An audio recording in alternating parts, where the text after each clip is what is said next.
Turkish-built unmanned combat air vehicle in service and future list. Bayraktar Mini UAV, national origin, Turkey, introduction, 2006, number built, 500.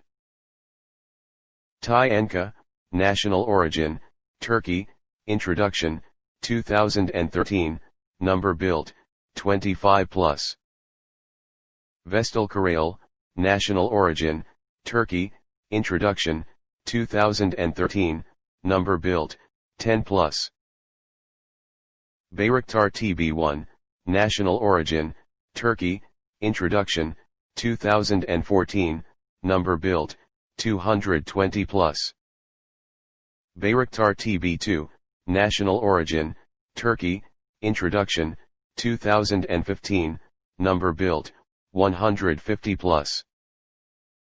TAI Aksungur, national origin, Turkey, introduction, 2020, number built, 2 plus.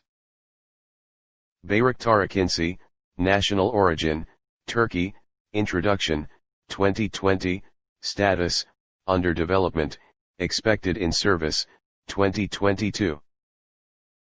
TAI Goksungur, national origin, Turkey, status, under development, expected in service, 2025. Thanks for watching, subscribe my channel, share this video, like this video and comment.